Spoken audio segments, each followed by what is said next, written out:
Muy buenas a todos, compañeros, somos el equipo 1 y mi nombre es Luis Enrique, también está mi compañero Ricardo Alberto y nosotros vamos a hablar de temas que son súper fundamentales, que son esenciales en el uso de HTML5, pero también vamos a hablar de algunas propiedades y características de CSS3 que sin duda van a ayudar muchísimo al look and feel de sus proyectos, de sus aplicaciones web, de muchas cosas que ustedes pueden desarrollar y que esperemos les sea de mucha utilidad. Comencemos. Para esta primera parte vamos a comenzar con las nuevas etiquetas que nos trae HTML5. Vamos a dividirlo en varias secciones. La primera es la sección estructural. Como ustedes saben, es recomendable que una página esté bien maquetada. ¿Esto por qué? Porque al final del día los buscadores utilizan algo que se llama el SEO. Son un montón de complejos algoritmos, redes neuronales que clasifican de manera específica qué páginas son las mejores, cuáles son las más recomendadas para los usuarios. Entonces, estas estructuras, este buen maquetado de las páginas va a ayudar a mejorar el SEO de su página web y de sus proyectos en general. Una de las primeras etiquetas que todos debemos conocer es la etiqueta article, que básicamente nos va a ayudar para escribir textos o artículos por separado.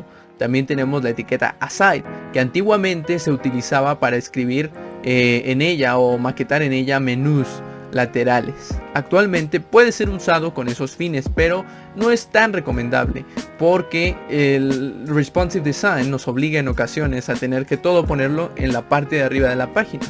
Tenemos el header, en donde pues podemos destinarlo a un menú superior, en donde vamos a encontrar tal vez un buscador, tal vez opciones, etcétera, etcétera.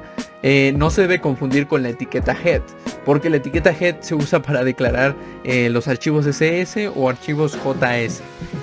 Puede ser usado, aunque lo recomendable para los JS es ponerlos en la parte de abajo, a menos de que utilicen jQuery y ya puedan hacer que todo el código se cargue una vez que los elementos HTML estén en la página. Pero bueno, esa es otra cosa. Tenemos el footer, que nos ayuda a declarar o poner el pie de página en nuestro proyecto.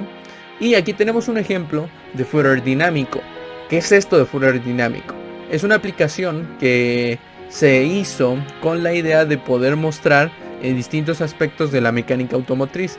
Entonces, el footer mecánico, el footer dinámico que se está utilizando en este caso, nos permite que a nosotros hacer una búsqueda de algún código, de la parte de abajo emerja un footer que muestra toda la información. Puede ser un uso también muy bueno. Ahora tenemos el elemento section, que nos ayudará a declarar bloques enteros de maquetado en donde podremos poner muchísimo contenido. Tenemos la etiqueta nav, que nos va a ayudar a declarar pues menús, en este caso menús o barras de navegación directamente. Aquí tenemos un ejemplo del código en el que estamos poniendo un nav, estamos poniendo un montón de elementos con opciones que tal vez podrían ser puestas en un menú, y tenemos un section en donde tenemos pues el título de la página y tenemos un párrafo. Es la utilidad práctica que le podemos dar. Ahora bien, también tenemos el age group. ¿Para qué nos sirve el age group? Nos sirve básicamente para los bloques de encabezado. Ok, si nosotros tenemos subtítulos y títulos, podemos hacer bloques de títulos que nos van a ayudar a nuestros a organizar todo de una mejor manera en nuestros artículos. Entonces puede ser muy útil. Ahora, los elementos de agrupación de contenido. Tenemos la etiqueta de menú. ¿Para qué nos va a servir? Es una muy buena pregunta. Esta nos va a ayudar a sustituir un poco a la etiqueta UL. Cuando nosotros queremos usar, por ejemplo, una lista desordenada para poder poner distintas opciones del menú, podemos hacer esto. Esto ya no se suele usar tanto. Es una de mis recomendaciones porque antiguamente no existía Flexbox. Entonces, para hacer nosotros un menú teníamos que poner todos los elementos de la lista alineados de manera horizontal, y ya después le quitábamos el estilo de lista y ya obteníamos un menú. Esto actualmente ya no se hace. Lo que ahora se hace es declarar un montón de divs que sean nuestras opciones, y con Flexbox de manera muy sencilla lo podemos hacer, pero así se hacía antiguamente. Ahora tenemos también el main, ¿Para qué nos sirve el main? Es un contenedor para temas centrales de una sección. En este caso, main sirve más para cuestiones sintácticas, para cuestiones del SEO. Nos va a ayudar a identificar contenido que es principal y de suma importancia para nuestra página. Entonces aquí tenemos un main, tenemos un título y algunos párrafos. Ahora bien, tenemos también el Ace Group, que ya lo habíamos mencionado, pero en este caso nosotros tenemos que considerar que Ace Group también puede estar en un main. Esto es importante porque nosotros debemos organizar todos esos títulos de manera adecuada. Ahora también tenemos el Fig Caption y el Figure. ¿Para qué nos van a ayudar? Primero que nada, cuando nosotros usamos imágenes que tal vez no son nuestras, que hemos descargado y necesitamos referenciarlas, es recomendable que la referencia, el nombre de la imagen y tal vez la fuente esté en la parte del footer de la misma. Entonces con Fig Caption nosotros vamos a agregar un pequeño título. Aquí tenemos un ejemplo de cómo podemos hacerlo y podemos ver cómo queda al final el código. El maquetado, tenemos el título, tenemos nuestro párrafo y del lado derecho tenemos una imagen con precisamente el Fig Caption en la parte de abajo. Entonces puede ser muy útil. Ahora vamos a la parte de la semántica del texto. ¿Cómo funciona esto? Bueno, llegó un momento en el que el desarrollo web estuvo muy enfocado a Ruby. Actualmente no es un lenguaje tan popular, pero se sigue usando. Se sigue usando en muchos proyectos porque es muy flexible y es muy fácil. Entonces Ruby, la etiqueta Ruby nos permite meter básicamente referencias a Ruby dentro del mismo. Dentro de HTML5 ya es soportado. Ahora también vamos a tener el RT y el RP. ¿Para qué nos van a ayudar? Muy sencillo. Permite hacer una anotación de Ruby. En la parte de abajo podemos ver cómo tenemos un texto base y en la parte superior tenemos la anotación. Ahora bien, muchos de ustedes estarán preguntando, ¿y dónde es soportado? Bueno, pueden consultar una referencia que es bastante buena, que se llama Can I Use, donde ustedes ingresan la etiqueta y les dice básicamente en qué navegadores es soportado. Pueden ver que tiene un soporte relativamente bueno, pero a decir verdad, en Opera no se tiene bastante. No se tiene bastante en cuenta. Tenemos Data también. Data es muy interesante porque como tal no va a afectar a nuestra página, pero tiene un valor sintáctico muy importante. Va a indicar valores. Ustedes pueden poner Data e indicar el valor. Esto al final del día en el código se resume en muchas más facilidades, porque con JS o JS pueden acceder de manera más fácil a esos valores. Entonces puede ser de bastante utilidad. Ahora bien, tenemos Time también. Time nos va a ayudar de manera sintáctica, porque podemos establecer tiempos, podemos establecer fechas, podemos establecer horas y nosotros posteriormente acceder a dichos valores. Entonces también puede ser muy útil. Puede estar directamente en la etiqueta o como lo vemos en el segundo ejemplo con Daytime. Puede ser también. Ahora tenemos BDI. BDI es bastante importante, porque ¿qué pasaría si nosotros tenemos un proyecto que es global? En donde mucha gente alrededor del mundo, distintas culturas pueden acceder al proyecto. Ustedes entren a páginas árabes y se van a dar cuenta de que muchas de las cosas, cuando ustedes cambian el idioma, se modifican de sentido. Si el menú estaba en esta parte, tal vez ahora el menú o algún botón esté en sentido contrario. Esto resulta así porque en árabe las letras se escriben no de izquierda a derecha, se escriben de derecha a izquierda. Entonces esto es bastante útil. BDI nos ayuda a respetar el orden natural de la sintaxis de dicho idioma. Entonces, si quieren un proyecto global, esa es la etiqueta. WBR. Esta es interesante porque cuando nosotros tengamos una palabra demasiado grande, no sé, queremos poner algún trabalenguas dentro, no lo sé, alguna palabra como parangaricutirimícuaro, algo por el estilo, y ustedes quieren separar esa palabra, WBR hace un pequeño salto o hace un salto representativo en dicha palabra para que, aunque se vea junta la palabra, para términos del buscador, esa palabra va a estar separada. Entonces ustedes pueden trabajar con esa palabra en pequeños fragmentos, lo cual pues es bastante útil. Ahora vamos con el contenido incrustado. Tenemos la etiqueta picture, que es muy similar a imagen, simplemente que se va a utilizar con imagen y con source. Debe ser usado en conjunto. Aquí tenemos un ejemplo. Tenemos picture, tenemos source, otra vez source y tenemos imagen.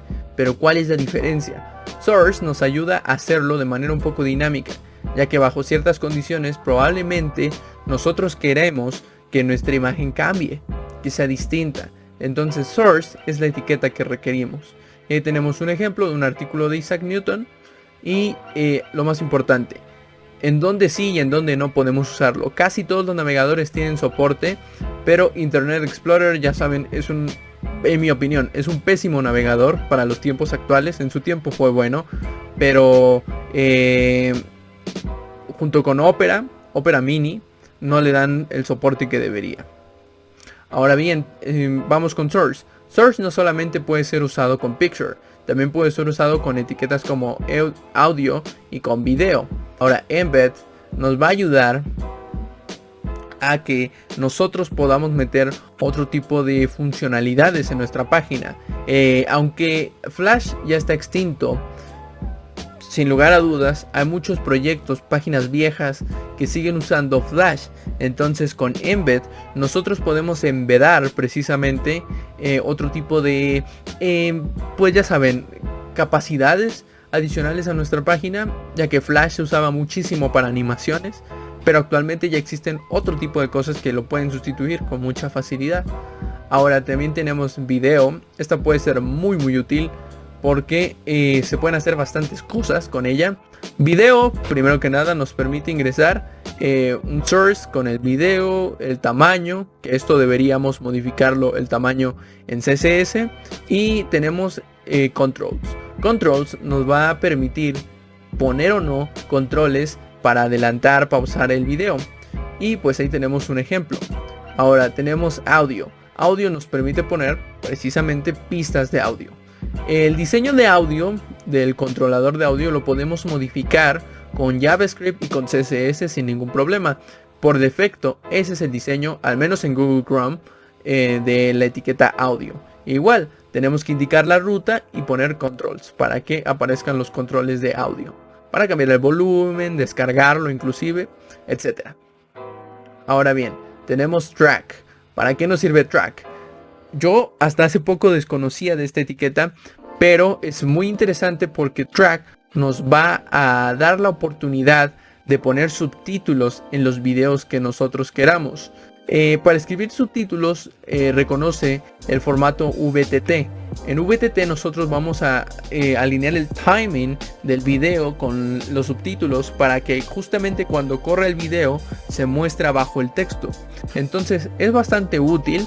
Si tenemos una página que es vista en varios países, queremos poner subtítulos, también se puede. Ahora vamos con los formularios y las nuevas cosas que traen. Tenemos los elementos data list que nos van a permitir generar varias opciones, varias selecciones en nuestro data list, pero con una gran diferencia, y es que podemos nosotros establecer distintos parámetros. Por ejemplo, tenemos un min, un step, tenemos varias cositas previas que en este caso, por estar relacionados con la lista de pesos, entonces nosotros podemos ver en la parte de aquí abajo, en el ejemplo, un pequeño controlador. Aparecen dos flechas, una flecha apuntando hacia arriba y una flecha apuntando hacia abajo, con la cual nosotros podemos modificar tal vez el valor, cada cuánto va cambiando, cuál es el valor máximo que nosotros queremos elegir. Entonces es un adicional bastante útil. Tenemos output, el cual nos va a ayudar a que una vez que nosotros hagamos cualquier operación podamos mostrar en específico una salida. Por ejemplo, si nosotros queríamos calcular tal vez el exponencial de un número, no solamente vamos a mostrar el número, vamos a mostrar también la palabra resultado, dos puntos, y el número que estábamos buscando. Ahora bien, también tenemos nombre de usuario, por ejemplo, en este segundo ejemplo con código, en el cual tenemos nombre de usuario, nosotros vamos a ingresar el nombre y una vez que lo ingresemos, al lado nos va a aparecer un output, el cual va a decir el nombre del usuario ya ha sido elegido. Entonces, esto es bastante útil. Tenemos el progress, que va a ser una barra de carga, la cual sin lugar a duda representa una revolución en cómo se muestra la carga en las páginas, debido a que previo a esto se utilizaban GIFs, los GIFs para simular la carga, más sin en cambio esto no es tan eficiente. Progress nos va a permitir hacerlo de verdad respecto al avance de la carga de una página o de algún archivo o de cualquier cosa que nosotros queramos con JavaScript, lo cual es súper útil. Ahora también tenemos Meter. Meter es similar, pero tiene un valor sintáctico diferente, ya que Meter nos va a ayudar a cuantificar cualquier unidad conocida. Por ejemplo, en este caso son gigabytes. Ahora también tenemos 3 triggers, que son Low, High y Optimum. Optimum, High y Low van a activar distintas funciones dependiendo de a qué valor haya llegado. Son atributos que conviene conocer y que nos pueden ayudar a realizar varios eventos. Ahora vamos con los elementos interactivos. Tenemos la etiqueta Details y Summary. Details representa básicamente un trozo de texto que va a estar oculto a la vista del usuario, pero puede ser mostrado una vez que nosotros lo decidamos.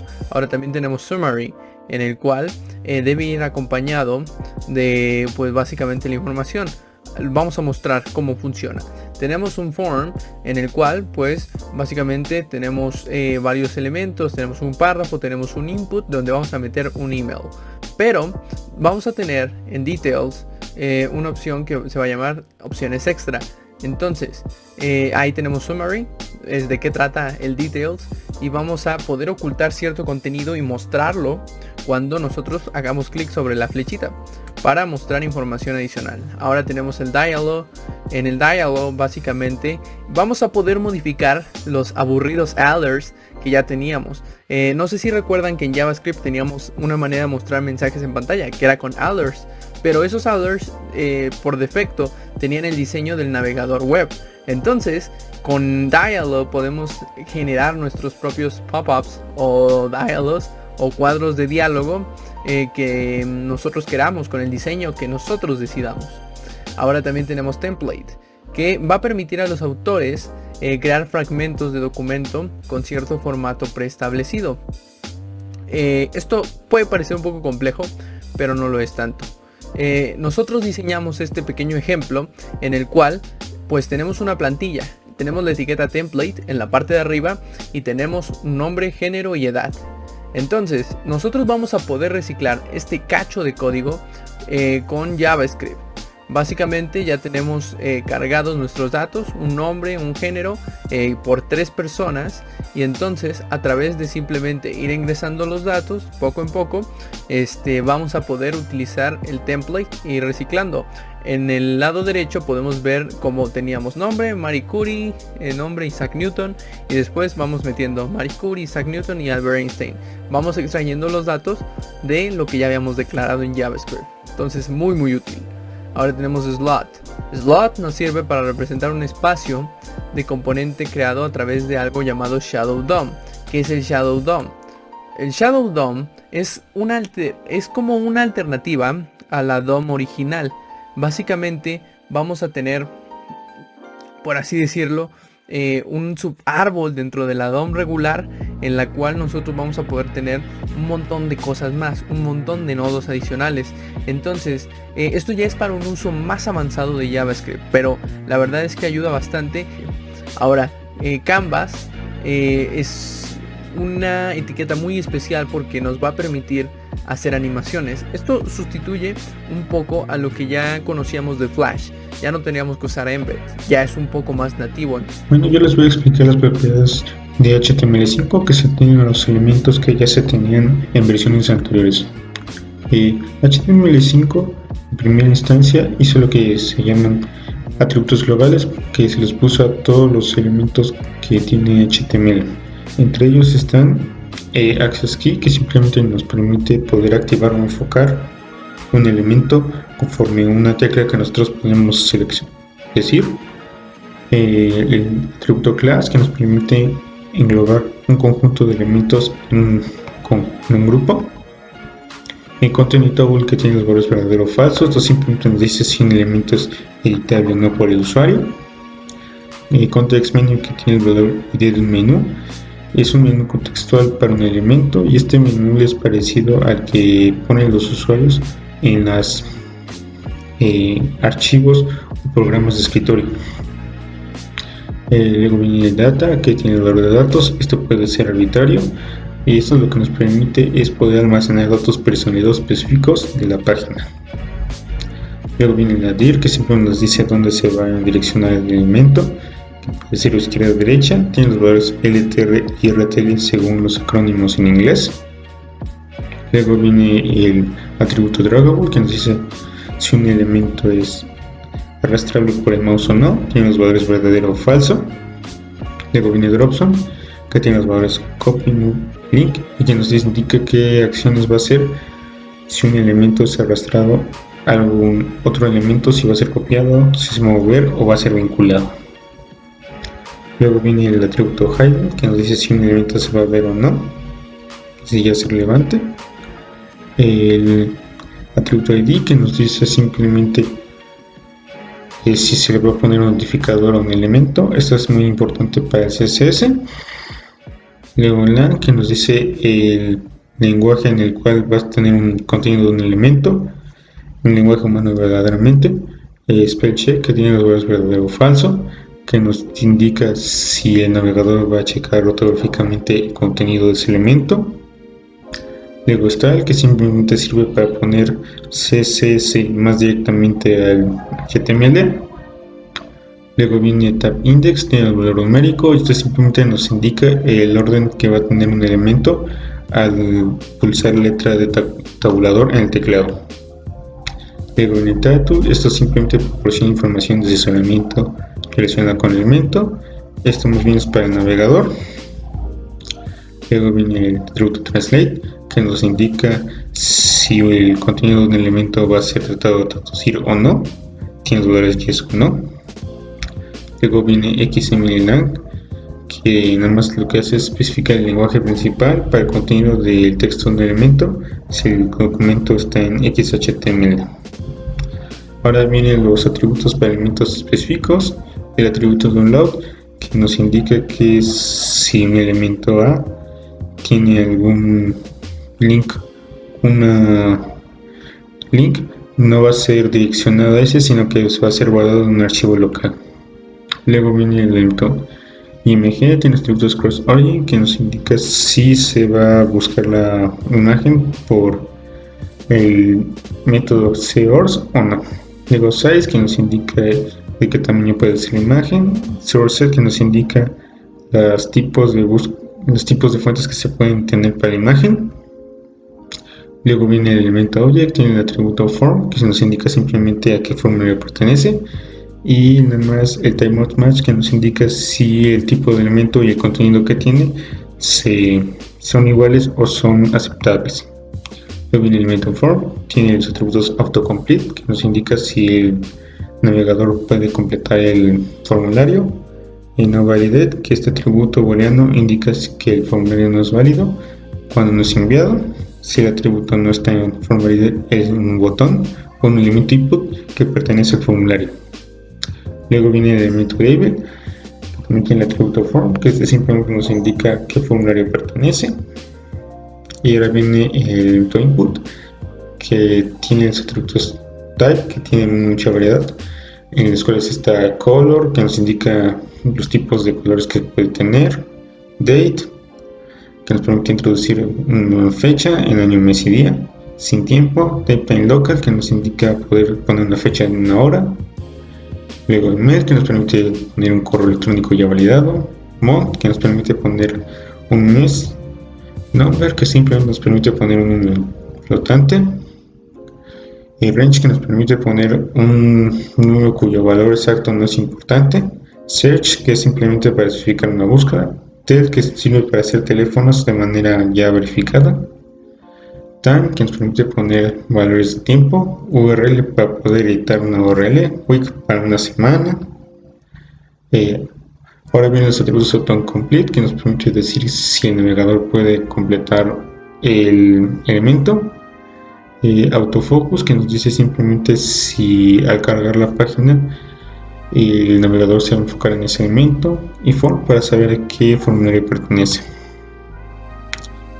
For action, este procesa información enviada por el elemento input. For in time, que simplemente nos indica cómo va a ser enviada la información al servidor. Input mode, que nos da una pista en el navegador sobre el teclado que tiene que mostrar. List, que nos indica un listado de los posibles valores que puede tener el input. Max, que nos indica el valor máximo si tenemos inputs de valor numérico o de fecha hora. Mínimo, que hace lo mismo o simplemente para valor mínimo. Multiple, que nos indica si el input puede enviar diferentes o múltiples valores. Pattern, que nos indica si el contenido del input tiene que ser o tiene que completar o ser evaluado por un tipo de patrón específico. Placeholder, que simplemente es un texto que podemos poner para darle una pista al usuario de que puede poner. Read only, que significa que no más la puede leer. Require, que significa que tal input tiene que ser llenado forzosamente. Spell check, que significa que tiene que ser verificado automáticamente. Step, que significa si tenemos atributos mínimo y máximo en valores numéricos de fecha hora, qué incremento va a tener. Ahora, para elementos select tenemos los atributos autofocus, que como ya expliqué simplemente significa que al cargar la página se va a enfocar en tal elemento.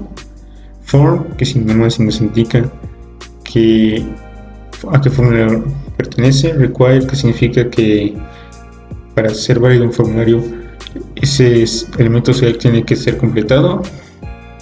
Y el elemento text area, como ya dije, el atributo complete, que significa que el navegador puede llenarlos. Autofocus, que simplemente significa que el navegador se va a enfocar en ese elemento al ser recargado. For, que nos indica simplemente qué formulario pertenece. Max length y min length, que nos indica el mínimo o máximo de caracteres que podemos poner respectivamente. Placeholder, como ya dije, es simplemente una pista al usuario de que puede poner. Require, que significa que tiene que ser llenado forzosamente. Spell check, que simplemente significa que tiene que verificar automáticamente el contenido del text area. Ahora, vamos a ver los bordes redondeados. Básicamente tenemos que considerar 4 factores para los bordes redondeados. Primero es que podemos ingresar un solo valor para los 4 bordes o podemos ingresar 4 valores para modificar cada uno de ellos. Pero también tenemos varios formatos. Uno de ellos es el que comenté. Podemos ingresar un solo valor y modificaremos los 4. Por ejemplo, aquí abajo podemos ver que metimos 25 píxeles y se modifican los 4. En el segundo formato ingresaremos 2 valores, pueden ser píxeles o porcentajes o cualquier otra medida para cuantificar que exista en CSS y sea válida, en donde, bueno, vamos a modificar con el primero la esquina superior izquierda y la esquina inferior derecha. En el segundo valor vamos a modificar la esquina superior derecha y la inferior izquierda. En el tercer formato cambia un poco, porque con el primer valor vamos a modificar la esquina superior izquierda, pero solamente. En el segundo valor, la esquina superior derecha e inferior izquierda. Y en el tercer parámetro, modificaremos la esquina inferior derecha. Esa es la gran diferencia. Y en el cuarto, pues simplemente tendremos que ir avanzando en sentido horario. Por ejemplo, partiremos de la esquina superior izquierda e iremos avanzando por cada uno de los valores. Entonces, muy simple. Aquí podemos ver un ejemplo en donde hemos ingresado 50, 50, 50 y 50 píxeles y obtenemos precisamente el mismo resultado que si solamente hubiéramos ingresado 50 píxeles en el primer formato. Pero se estarán preguntando, ¿para qué nos sirve la parte de abajo en donde se tiene Most Border Radius y el WebKit Border Radius? Muy simple. Esto nos ayuda a que los distintos navegadores que tal vez no soporten el border radius como tal puedan recibir dichos valores, puedan recibir dichos atributos, dichas propiedades en CSS. Es recomendable usarlos. Ahora tenemos los bordes redondos personalizados. ¿Cómo personalizados? Muy fácil. Por ejemplo, si nosotros queremos dar formas un poco más atrevidas a nuestras figuras, entonces podemos hacerlo a través de esta propiedad. Basta con que agreguemos una diagonal. Podemos ver aquí en el primer ejemplo cómo hemos obtenido formas un poco más diferentes. Para poder nosotros entender qué hace cada una de las posiciones de los valores, veamos el segundo ejemplo, donde tenemos un valor de 500 píxeles en donde la curva es demasiado amplia y un valor de 10 píxeles en donde podemos ver una de las esquinas, en este caso la esquina superior, que tiene menos curva. Y así pasa con los otros. Tenemos 500 píxeles para la tercera curva y tenemos 10 píxeles para la cuarta curva, en donde ya es menos pronunciada. Ahora bien, también tenemos bordes redondos personalizados, pero en esta ocasión están invertidos. Primero comenzamos con 10 píxeles, después 500, 10 y 500. Y pasa exactamente lo mismo, pero a la inversa. Y después tenemos 500 píxeles y 500 píxeles, pero estamos ingresando primero porcentajes, 50% y 50%. Entonces nuestra curva ya es mucho mayor. Esto es bastante útil, pero ¿qué pasa si yo no quisiera escribir los 4 valores y quisiera ingresar de manera particular cada uno de esos bordes? Podemos hacerlo con las siguientes propiedades. Tenemos border top left radius o border top right radius, en las cuales vamos a ingresar los valores superiores, tanto izquierdo como derecho, de manera independiente. Y también podemos hacer lo mismo para las curvas o las esquinas de abajo, pero en vez de top vamos a usar bottom. Así de fácil. Bueno, yo les voy a explicar cómo poner imágenes en los bordes con CSS. Ahora, como ya les dije, se pueden poner imágenes o SVG como bordes, y para eso utilizamos la propiedad o el atributo border image. El atributo border image tiene 3 partes en esencial, que son la imagen que se va a usar, donde se va a cortar la imagen, y las secciones intermedias que vamos a usar, que se van a repetirse o estirarse. Ahora, lo que hace border image es dividir todo como un juego de gato y poner los elementos de las esquinas en esquinas y los elementos de transición o centrales para que se repitan o se estiren, dependiendo cómo lo especifiquemos. Aquí hay una imagen del código como se haría, que tiene el border image y tiene dirección DR y qué tanto se va a redondear o qué tanto se va a repetir. Aquí están las diferentes variantes con el ejemplo que tienen, y aquí cómo se hacen y cómo es, dependiendo del porcentaje que pongamos, cómo se va a redondear o se va a repetir.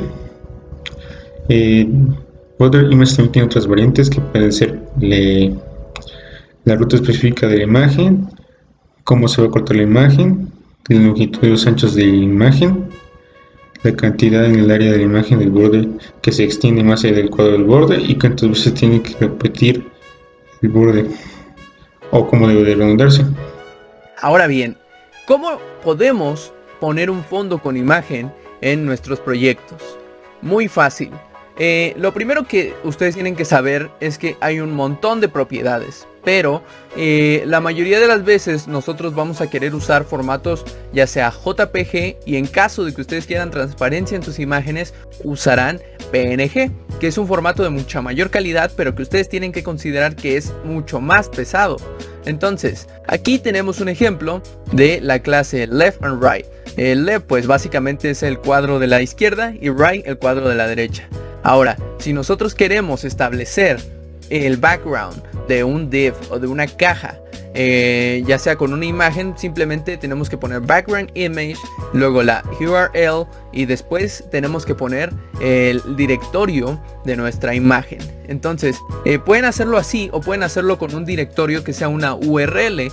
En este caso yo les recomiendo que sea más de manera local, depende de dónde obtengan los recursos. Ahora, background image con un known va a indicar que no va a haber bajo ningún término un background con una imagen. Entonces es muy sencillo. Ahora tenemos background repeat, que básicamente nos va a indicar si la imagen se va a repetir o no. A ver, ¿y para qué quisiéramos nosotros que se repitiera una imagen? Bueno, es muy sencillo en realidad. ¿Qué pasa si nuestra imagen no tiene una resolución muy grande? Vaya, no es tan grande en densidad de píxeles.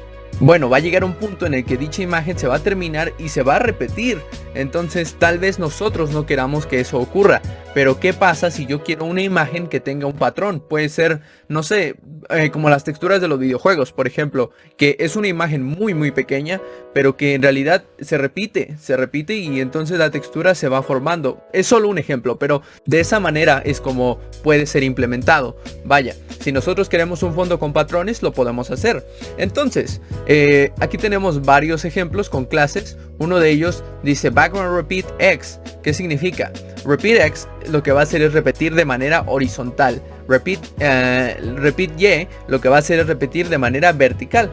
Ok, y repeat lo único que va a hacer es repetir tanto en el eje de las X como en el eje de las Y de igual manera. Ahora también tenemos repeat space. ¿Qué es lo que va a hacer? Bueno, va a dejar un cierto margin o va a dejar un cierto espaciado entre cada una de las imágenes en el fondo. Esto puede ser de mucha utilidad dependiendo de lo que queramos hacer. Ahora tenemos background repeat round. ¿Qué significa esto? Bueno, básicamente se parece a repeat, pero en realidad no. Porque lo que está haciendo es repetir la imagen de esta manera. Empieza por los bordes y llega al centro. Entonces eso es lo que lo diferencia. Ahora también podemos indicarle no repeat. Por ejemplo, como les comenté, si nuestra imagen tiene una densidad de píxeles muy baja, no vamos a querer que se repita, entonces especificamos no repeat. Ahora, también podemos usar space repeat. Space repeat lo que va a hacer es llenar toda una línea vertical y después deja un espacio y luego otra línea vertical. Ahora también podemos poner round space. Round space lo que va a hacer es llenar una línea horizontal y después deja un espacio y va con otra línea horizontal. Ahora bien, también podemos jugar con el tamaño de el fondo. Tenemos dos propiedades, una de ellas es contain y la otra es cover. ¿Cuál es la diferencia? Contain nos va a ayudar básicamente a que podamos ajustar la imagen de fondo al contenedor, al div que estemos usando. En este caso puede ser un div, pero básicamente es para eso. Y cover, la magia que tiene es que la imagen la va a adaptar, va a ser una especie de zoom para que cubra en un 100% todo el tamaño, tanto el alto como el ancho de nuestro div.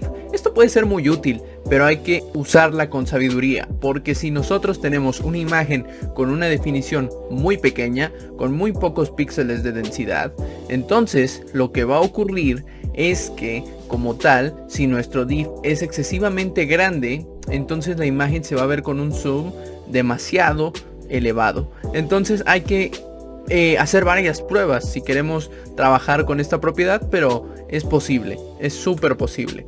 Ahora bien, tenemos un background size personalizado que podemos implementar, ya sea con la medida tradicional. En este caso tenemos un ejemplo con 50 píxeles que va a modificar de manera proporcional la imagen, o también podemos hacerlo con 50% u 80%, que es un ejemplo. Claro, ustedes pueden poner píxeles o cualquier unidad de medida que sea válida en CSS. Ahora bien, una propiedad muy buena que se llama background attachment nos va a ayudar a poder posicionar el background de maneras diferentes acorde con el scroll de nuestra página. Y aquí la pregunta es, ¿y cómo funciona eso? Bueno, fíjense, así como había un position fixed para ciertos divs para que se mantuvieran estáticos, o sí, estáticos conforme nosotros fuésemos haciendo scroll en nuestra página, pues algo muy similar ocurre. Hay un efecto que se llama efecto parallax, que es muy similar a lo que se obtiene con attachment fixed. Fíjense en el GIF que está en la parte de abajo. En el primer recuadro vemos como cuando hacemos scroll, la imagen se queda estática, se queda totalmente estática. Esto es muy útil si lo queremos implementar tal vez de fondo en una de nuestras cajas o contenedores, puede ser de mucha utilidad. También tenemos background attachment local, en el cual se va a quedar estático. Así como el texto avanza conforme hacemos scroll, el background también se quedará así e irá avanzando. Y tenemos background attachment scroll, en el cual es más similar a la propiedad en la que nosotros teníamos un position sticky. En el position sticky llega un punto en el que la página se queda, más bien va haciendo scroll, y el elemento que tiene position sticky, o en este caso background attachment scroll, se va a quedar pegado al tope de la pantalla, a la parte de arriba. Entonces básicamente así es. Ahora también podemos controlar la posición de manera literal. ¿Cómo literal? Muy fácil. Podemos ponerle top, podemos ponerle right, bottom, left o center. Center es el centro, pero también lo podemos indicar con valores numéricos, como se muestra a continuación. Por ejemplo, podríamos indicarle que se moviese tal vez 20 píxeles hacia cierta posición, 70 hacia otra posición, o por ejemplo, si queremos centrarlo numéricamente, con un 50%. Puede ser también. Ahora tenemos el background origin. ¿Qué nos indica esto? Bueno, nos indica a partir de dónde va a comenzar el background. Y por ejemplo, podemos hacer que comience sin respetar ningún padding, o sea que se brinque el padding, que se brinque el borde y simplemente esté ahí al 100% de nuestro contenedor. O podemos tener un background origin padding box, en el cual se va a respetar el borde y va a comenzar a partir del padding. Simplemente es eso. Y en el content box se va a respetar tanto el borde como el padding. Solamente va a iniciar dentro del área que está destinada al contenido, básicamente.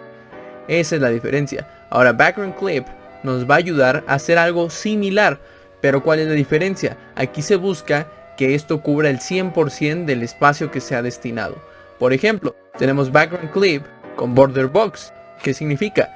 Que va a ocupar hasta el borde. Así, va a ocupar todo el div, ¿vale? Y por ejemplo, tenemos background clip padding box, en el cual se va a empezar a trabajar con el background después de que el borde haya terminado. Y después tenemos background clip content box, en el cual vamos a tener el borde, vamos a tener el padding, y ya a partir de ahí vamos a tener nuestro background. Entonces esa es la diferencia. Ahora tenemos el background múltiple. ¿Qué es esto? Nosotros cuando indiquemos la ruta de nuestra imagen para el background, vamos a tener que ingresar una URL. Pero dicha URL o la ruta en este caso puede ser puesta de manera que esté como una especie de lista más realista. Hemos estado programando esta aplicación QuickCar, que por cierto está en Google Play. Es una app de mecánica en la cual se logró algo similar. Podemos ver que tenemos esas cars donde dice curso teórico, códigos y sensores. Entonces básicamente es lo mismo. Tenemos un background, que son esas ondas blancas que se ven en el fondo de la cart, y también tenemos la imagen de un motor, un conector de OBD, y tenemos el carro. Ahora yo les voy a explicar cómo hacer unas sombras en las cajas o dips con CSS. Esto se hace simplemente con la propiedad CSS Box Shadows, que nos permite hacer sombras de manera vertical y horizontal. También se lo puede hacer a la sombra de cuadro para que haga tarjetas, como se puede ver aquí. CSS Shadows tiene propiedades que pueden aplicar para modificar la sombra, que puede ser H-Offset, que simplemente es el desplazamiento de la sombra horizontal, P-Offset, que nos dice el desplazamiento vertical de la sombra, Blur, que nos indica el grado de borrosidad que va a tener, Split, que nos indica el grado de propagación de la sombra, Color, que nos indica el color de la sombra, Inset, que cambia la sombra externa, a una sombra interna, Initial, que significa si la sombra va a estar predeterminada, o Inherit, si la sombra va a tener la misma que la que tiene el elemento padre. Ahora bien, vamos a ver la directiva font face. ¿Para qué nos sirve font face? Se estarán preguntando. Muy simple. ¿Qué pasaría si ustedes quisieran utilizar fuentes personalizadas acorde a su proyecto web? Recuerden que la web no solamente nos ayuda a diseñar páginas web como tal. En la actualidad podemos hacer desde aplicaciones móviles, aplicaciones de escritorio, a través de manejar varias librerías y frameworks. Entonces, ¿qué pasaría si ustedes necesitan una fuente que se adapte a cada sistema operativo en el que lo van a instalar? O por ejemplo, si ustedes quieren comunicar cierto mensaje para su marca, entonces necesitaremos utilizar varias fuentes. Pero una de las desventajas de utilizar fuentes de un sistema es que tal vez la fuente que ustedes hayan instalado en su sistema operativo no va a estar en la computadora del otro usuario. ¿Qué necesitamos entonces? Necesitamos ya sea cargar las fuentes en nuestro directorio y posteriormente esos archivos subirlos a nuestro servidor, a nuestro servicio de hosting, o en su defecto utilizar CDNs. Ok, primero que nada, font face, ya sabemos, nos ayuda a eso. Vamos a tener varios atributos en font face. Uno de ellos es font family. Font Family básicamente nos ayuda a definir el nombre de nuestra fuente. Por ejemplo, si yo quiero instalar una fuente en mi página web, puedo ponerle el nombre que yo quiera, obviamente un nombre que haga sentido. Ahora también Source o SRC nos va a ayudar a definir el lugar de origen de nuestra fuente. Pero ¿qué pasaría si nosotros quisiéramos instalar múltiples fuentes? ¿Qué pasaría si de repente yo quisiera tener más de una fuente que sustituyera a la anterior en caso de que no pudiera usarse? Pues basta con poner una coma después de indicar la ruta de la primera fuente. Ahorita lo vamos a ver en el ejemplo. Y tenemos font weight. Font weight nos ayuda a establecer más que el peso de la fuente, porque la fuente no pesa, el grosor de dicha fuente. Y font style nos ayudará a definir pues el estilo de la fuente, acorde con los atributos que se conocen en CSS. Y bien, del lado derecho pueden ver ustedes un ejemplo. Entonces es muy sencillo y pues fíjense ahí en el ejemplo precisamente que tenemos TTF. TTF es un formato para fuentes que es muy recomendable por su flexibilidad. Y ustedes también pueden hacer su propia fuente TTF. Ahora bien, la pregunta aquí es, bueno, está bien, todo esto luce genial, pero ¿de dónde bajo las fuentes? Muy fácil. Pueden ir a Google Fonts y descargarlas directamente de Google Fonts. Y pues estamos en la página de Google Fonts. Roboto es una fuente muy buena. Y pues ustedes pueden directamente descargar la fuente a través de este botón si la quieren instalar de manera local. Pero ¿qué pasaría si quieren ahorrar espacio, quieren mejorar tiempos de carga? Pues simplemente pueden utilizar la CDN que les proporciona. Por ejemplo, ustedes van aquí y pues ya agregan su fuente con el botón de más, dependiendo del estilo que ustedes quieran de Roboto, y pueden meterlo de esta manera, ya sea con un font family directamente de esta forma o con un link. Por ejemplo, fíjense que aquí tenemos el link para HTML, se puede hacer así, pero también podemos hacerlo a través de CSS. Les voy a explicar las propiedades font en CSS. Estas propiedades font simplemente sirven para cambiar las propiedades del tipo de letra que nosotros vamos a utilizar. Y después están font style, font variant, font weight, font sign, engine y font family de la hoja de estilos.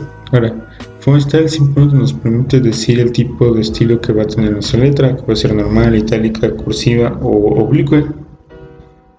Aquí están los ejemplos de los valores que puede tener. Puede ser heredado, inicial, que no tenga ninguno. Parent font, que puede ser normal con small caps. Normal significa un tipo de letra normal, o small caps significa un tipo de letra llamada small caps. Luego font weight, que nos significa el peso grueso de la letra, que puede ser normal, bold, más pequeño, o puede tener un valor numérico, o puede tener los valores de inicial, que no los tenga, o heredado. Para font size, que simplemente nos dice el tamaño de la letra, que puede ser X small, que puede tener un valor numérico, que puede tener valores large o smaller, o puede ser simplemente un porcentaje. Ahora viene font family, que nos dice los diferentes tipos de fuentes o familias de fuentes que podemos utilizar, que puede ser nombre de familia o un nombre genérico. Bueno, esta es la bibliografía que nosotros utilizamos para hacer la presentación. Muchas gracias por su atención. Agradecemos mucho su atención y esperamos que les haya sido de utilidad el video.